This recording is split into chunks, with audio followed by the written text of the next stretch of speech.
Okay, let's unpack this. Today, we're diving into something that might, fundamentally change how you view weight loss, especially when we talk about medications like semaglutide. This isn't going to be the typical conversation about calories or cravings. Exactly. You've shared a couple of really fascinating sources with us. Hmm. Um, Piece is capturing this unique perspective from someone named Dan Hollis. In his take, it really suggests that for a lot of people, lasting weight loss, it's not actually about the food Mm-hmm. or even willpower. Yeah. It's something else. It's a completely different frame, isn't it? So our mission in this deep dive is really to explore what is that? Something else, according to these sources, and, well, why does it even matter? Prepare for some insights that, honestly, they push against the usual story quite a bit. Yeah, they really do. So the standard narrative, the one we always hear about weight loss, it's pretty ingrained, right? Oh, It's absolutely. often presented as this fierce battle against the plate, constantly calculating calories, carbs, just an endless test of discipline. It's all about control. And Dan Hollis comes in and immediately says, hold on a sec, that's not the whole story. Mm-hmm. He argues that framing weight loss just as a matter of control or, primarily even about the food itself, Yeah. that's missing the real point. It's about this something else that, well, you rarely hear discussed publicly. Right. And here's where his perspective gets really, really interesting, especially when he talks about semaglutide. He has this powerful line, it's quoted right in the sources. Semaglutide gives you silence, and silence gives you truth. That idea of silence is so central to his view. He explains it like this. For people who've lived with constant food noise, obsessive thoughts about eating, intense cravings, those internal arguments about choices, this medication can actually quiet all that down. It creates a pause. Yeah. What he calls a sacred window. A sacred window. Okay, so food stops talking so loudly in their minds. Exactly. The volume gets turned way down. So, okay, if food has been this dominant, noisy presence in your life, what happens when that noise suddenly fades? This is where Dan identifies what he sees as the core problem, the thing that often leads people to regaining weight. Yeah, and it's fascinating. He says it's not necessarily a relapse back into hunger.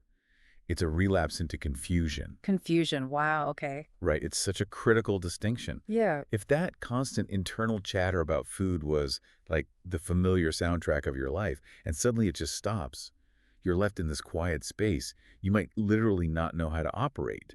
And as he puts it, maybe people aren't broken. Maybe they're just confused about what to do when their primary coping mechanism, that noise, is suddenly gone. It makes you think about that headline idea they mentioned. What if you weren't broken, just confused? Exactly. It reframes the whole struggle. It's a totally different lens. So Dan isn't selling tactics to crush cravings or exert more control. No, not at all. He talks about intentional surrender. And even more profoundly, teaching people to actually sit in discomfort, like shame, because that's where the learning happens. That's pretty radical compared to the usual just try harder message, isn't it? Completely. And when he's asked, what does semaglutide do, he goes right back to that quiet.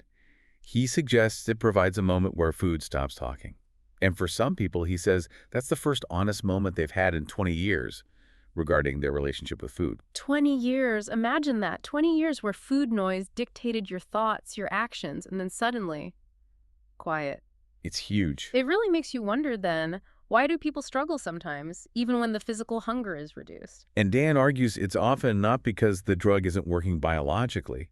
It's because no one has equipped them with the tools for what to do with that quiet. Right. The silence itself can be, well, terrifying, can it? Yeah, absolutely. It can feel like losing your favorite lie, The familiar chaos, maybe that was more predictable, somehow safer than the stillness. So instead of using that quiet to build something new, people often just fill it. They fill it. They reach for the familiar patterns, the cheat days, the very behaviors the silence was supposed to help them move beyond. They go back to the known chaos instead of exploring the unknown quiet. Precisely. It's understandable, but it's where things can unravel. Okay, but this is where Dan offers a path forward, right? He talks about a plan for the quiet.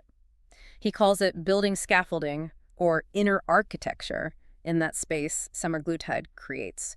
What exactly does he mean by inner architecture? Yeah, inner architecture. It's a great term. He basically describes it as building a new internal operating system. Oh. It includes things like framework, really understanding why you're doing this, beyond just the weight identity, figuring out who you are, without the constant food struggle defining you. Okay. Ritual establishing new routines, new ways to cope or celebrate that aren't centered on food, and language developing a new way to talk about yourself, about your challenges. That's empowering, not shaming. So constructing a kind of robust internal structure to replace the old one that was maybe built around all that food noise. Exactly that, a structure to hold you steady in the quiet. And this inner architecture, this scaffolding, it ties into a bigger idea he mentions, something about rewriting the story people were too full to finish. That's incredibly evocative language. Is he suggesting that food was often used to sort of avoid dealing with unresolved parts of their personal story or their identity? Precisely. I mean, think about it. The constant engagement with food, the planning, the eating, the guilt, the dieting cycles, that takes up so much mental and emotional space. Yeah, it really does. It can effectively prevent someone from addressing deeper issues or even just figuring out who they are and what they want, outside of their relationship with food. So the silence from the semaglutide, combined with intentionally building this inner architecture that provides the space and the tools to finally engage with that unfinished story. That's the idea, the space and the support structure. Okay, which brings us neatly to that idea from the second source you shared. The real work begins when the cravings stop.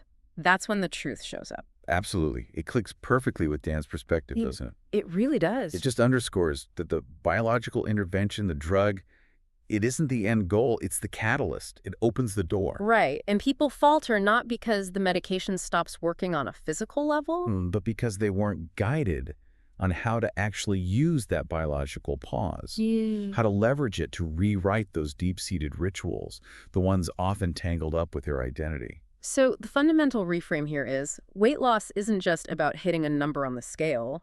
It's much broader.